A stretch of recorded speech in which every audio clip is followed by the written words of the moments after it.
இப்போ நம்ம வீடு தான், நமக்கு சொந்த வீடு இருக்கு. அநேகர் சொந்த வீட்டில் நீங்க குடியிருக்கீங்க. நீங்க தான் காசு போட்டு பணம் போட்டு உடைச்சி ஆட்களை வச்சு வீட்டை கட்டியிருக்கீங்க, ரைட்டுங்களா? இப்போ உங்களுக்கு அந்த வீட்டின் மேல எல்லா உரிமையும் இருக்கு, இருக்கா இல்லைங்களா? ஏதாவது ஒன்று சொல்லுங்களா? உங்க சொந்த வீட்டு மேல உங்களுக்கு உரிமை இருக்கா இல்லைங்களா? இருக்குன்னு சொல்றவங்க ரைட்டு. கடபாரை எடுத்துட்டு போயிட்டு அந்த வீட்டு சவரை இடிச்சு தள்ளுறதுக்கு உங்களுக்கு உரிமை இருக்கா இல்லையா? ஏதோ ஒன்று சொல்லுங்களேன். இல்லையா? கொஞ்சம் கஷ்டமா இருக்கு கடபாரெல்லாம் தூக்குறதுக்கு. அந்த ஜேசிபிக்கு போனை பண்ணோம்னா ஒரு 1000-2000 கொடுத்தோம்னா ஒரே நிமிஷத்துல மொத்தமா அடிச்சு தள்ளுவான்னு சொல்றதுக்கும் உங்களுக்கு என்ன இருக்கு? ரைட்ஸ் இருக்கு, உரிமை இருக்கா இல்லைங்களா? ஆனா நீங்க அதை செய்வீங்களா? செய்வன்னு சொல்றவங்க தெளிவா இருக்கும். நம்ம அதை ஒரு நாளும் ஏன் செய்ய மாட்டோம்? பைத்தியக்காரன் கூட செய்ய மாட்டான். ஏன்? என்னுடைய பாதுகாப்பு அதுல தான் இருக்கு. என் வீட்டினுடைய பொக்கிஷங்களுடைய பாதுகாப்பு அதுல தான் இருக்கு. எங்களுடைய பாதுகாப்பே அதுல தான் இருக்கு. அப்ப நான் சொல்லட்டுமா, உங்களுக்கு எல்லா ரைட்ஸும் இருக்கு. எதுக்கு? சமாதானத்தை இழக்கிறதுக்கு. ஆனா நான் அதை ஒரு நாள் செய்ய மாட்டேன். ஏன்னா அதுதான் பொக்கிஷம் போன்று இருக்கக்கூடிய என் குடும்பத்தை, என்னுடைய உடைமைகளை, என் உயிரை, என் ஆன்மாவை, என் உணர்ச்சிகளை, என் சரீரங்களை காப்பாற்றுகிற ஒரு சுவர், கோட்டை சுவர்.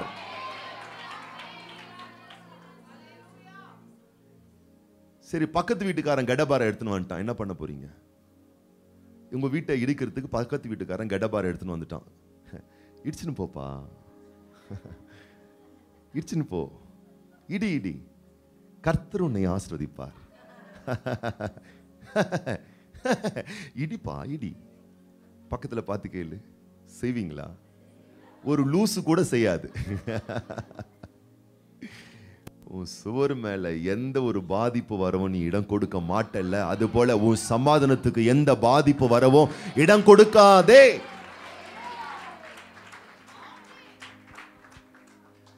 முக்கியமான ஒரு விஷயத்தை சொல்லி நான் முடிக்க போறேன். அது என்னன்னா, சமாதானம் என்பது ஒரு கனி.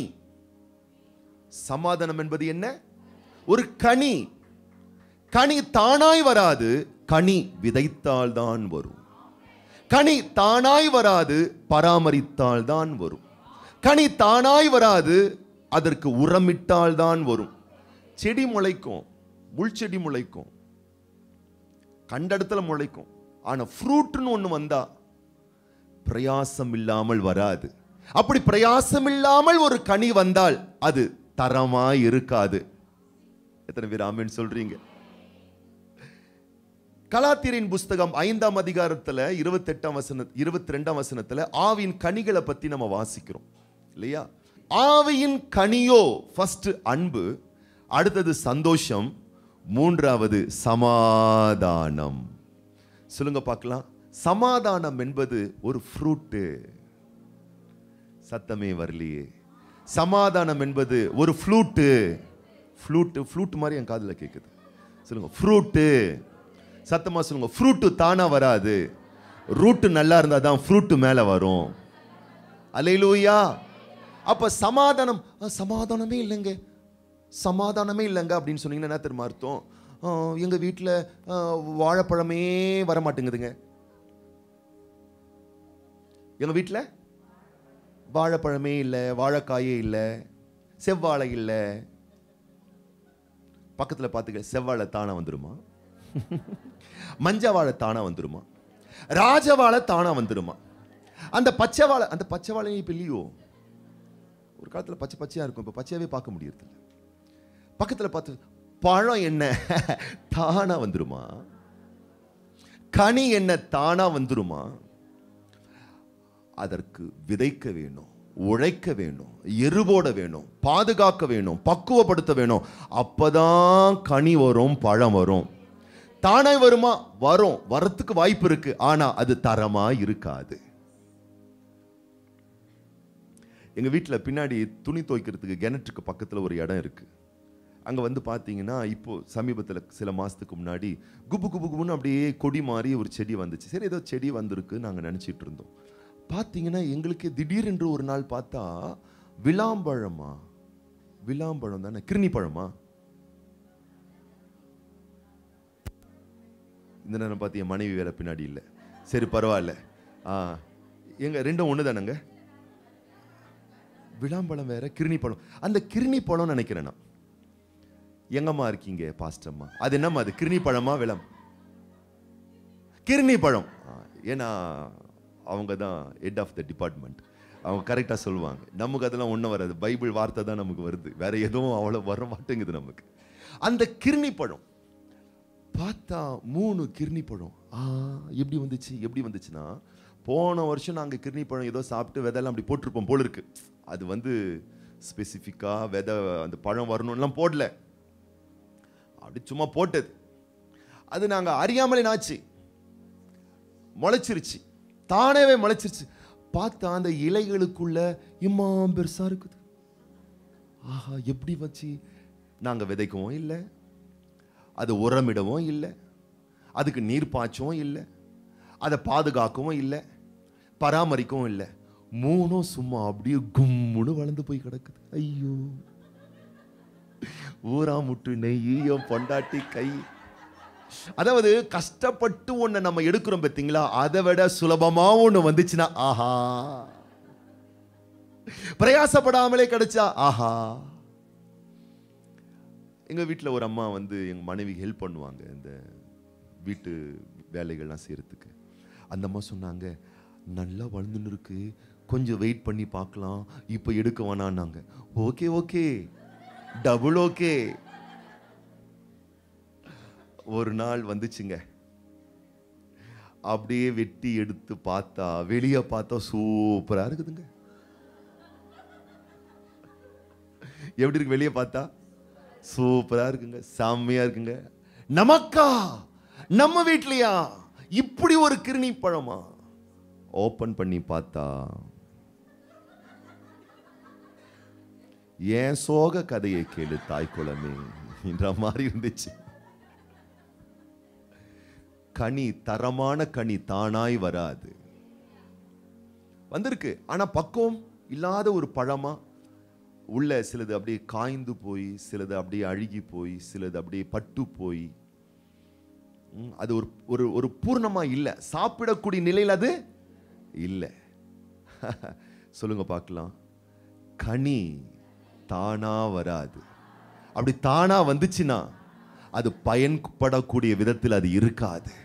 தரமான கனி வேண்டுமையானால், சொல்லுங்க சொல்லுங்க சொல்லுங்க, தரமான கனி வேண்டுமையானால் அதற்கு விதைக்க வேணும், அதை காக்க வேணும், அதுக்கு உரமிட வேணும், அதற்கு நீர்ப்பாய்ச்ச வேணும், சரியான பக்குவத்தில் அது பராமரிக்கப்பட வேணும். அப்படி பராமரிக்கப்பட்டால் தான் தரமான கனிகள் உருவாகும். கனி தானாய் வராது, சமாதானம் தானாய் வராது. தொண்டை கிழிய நான் 2 அல்ல, இன்னைக்கு நாள் ஃபுல்லா, நாளைக்கு நாள் ஃபுல்லா 2 மணி நேரம் பிரசங்கம் பண்ணாலும் சமாதானம் தானா வராது. அப்ப ஏன் பிரசங்கம்?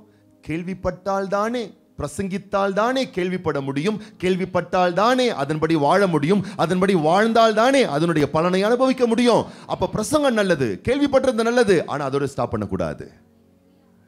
நடைமுறைப்படுத்துவதுதான் கனியை உருவாக்குகிற ஒரு தெய்வீக ஒரு அனுபவம். அப்ப கனி தானாய் வராது பாருங்க, அதுக்கான சில வேலைகள் நம்ம பார்க்க வேண்டி இருக்கு. அப்போ அந்த சமாதானம் என்ற கனி நமக்குள் வர வேண்டுமேயானால் நம்ம என்ன பண்ணணும்னு கேட்டீங்கன்னா, எபேசியரின் ஆக்கியோன் சொல்றார் பாருங்க.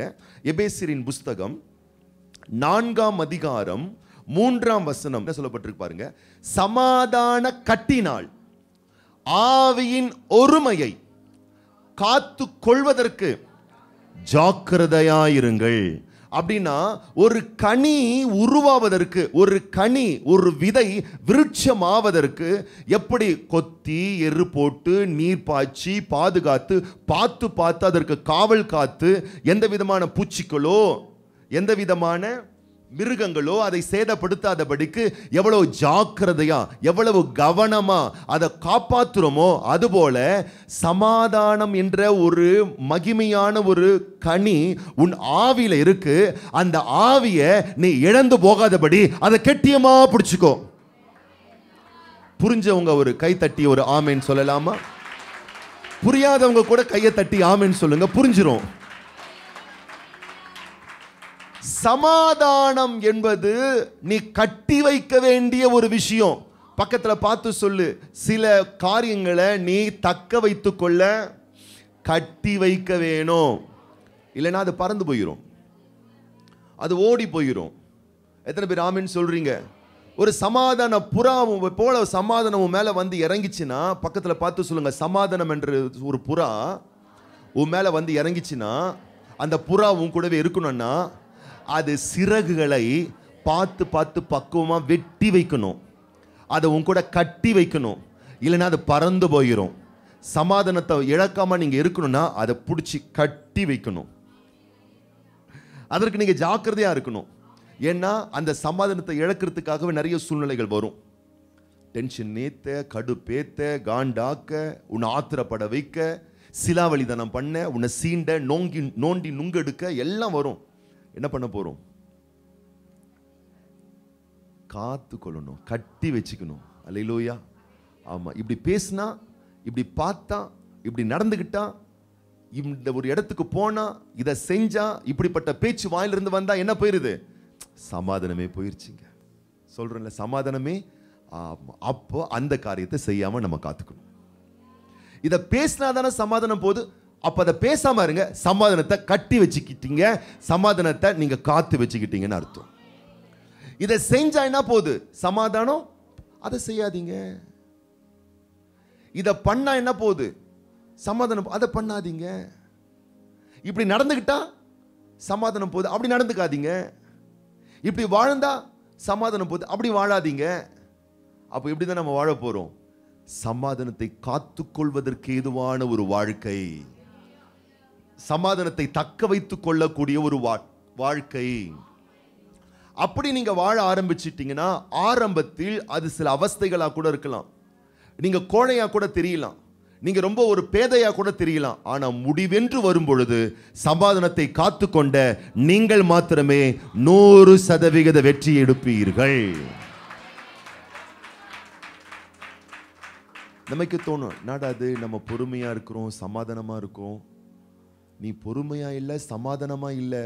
இந்த உலகத்திலேயே எந்த மனிதனுக்கும் இல்லாத சர்வ சக்தி படைத்த ஆற்றலை உனக்குள் நீ உருவாக்கி கொண்டிருக்கிறாய். ஒரு தரமான ஃப்ரூட்டை, கனியை நீ உனக்குள்ள உருவாக்கிக்கிட்டு இருக்கிற.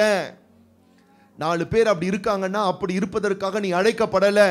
ஏன்னா 4 பேருடைய வாழ்க்கை போல உன் வாழ்க்கை அல்ல. வேதத்துல என்ன சொல்லப்பட்டிருக்கிறதோ இதுதான் உன்னுடைய வாழ்க்கை, உன்னுடைய வருங்காலம், உன்னுடைய எதிர்காலம். அப்ப 4 பேரை கத்துக்கிறது இல்ல, வார்த்தையின்படி நான் கத்துக்க போறேன், வசனத்தின்படி நான் கத்துக்க போறேன். அப்ப வார்த்தையின்படி வசனத்தின்படி கத்துக்கணும்னா நான் என்ன பண்ண போறேன்னு கேட்டீங்கன்னா, எதெல்லாம் செஞ்சா சமாதானத்தை பில்ட் பண்ண முடியுமோ அதை நான் செய்ய போறேன். எதெல்லாம் செய்யாம இருந்தா சமாதானத்தை நம்ம காத்துக்கொள்ள முடியுமோ அதை நான் செய்யாத இருக்க போறேன். பக்கத்துல பார்த்து சொல்லுங்க, எதை செஞ்சா சமாதானம் வருமோ அதை செய்யுங்க. எதை செஞ்சா சமாதானம் போயிருமோ அதை செய்யாதீங்க. பக்கத்துல பார்த்து சொல்லுங்க, ஒரு வாழைத்தோட்டத்தை வீட்டில் வச்சிருக்கீங்க. வாழைத்தோட்டத்தை வீட்டில் வச்சிருக்கீங்க.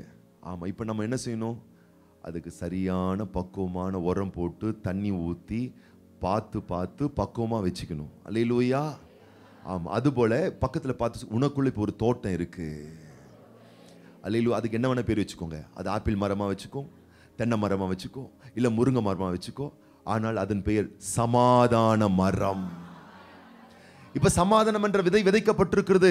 இந்த விதையை பொறுக்கி போட, இதை எடுத்து போட 1000 சந்தர்ப்பங்கள், சூழ்நிலைகள் வந்தாலும் இழந்துடாம நான் காத்துக்க போறேன். அப்ப சமாதானத்தை பெருக்கிக் கொள்வது எது? தேவ தொடர்பும் வேத வசன தொடர்பும் சமாதானத்தை பெருக்கும். அப்ப வேத வசன தொடர்புக்கு அதிக முக்கியத்துவத்தை கொடுங்கள்.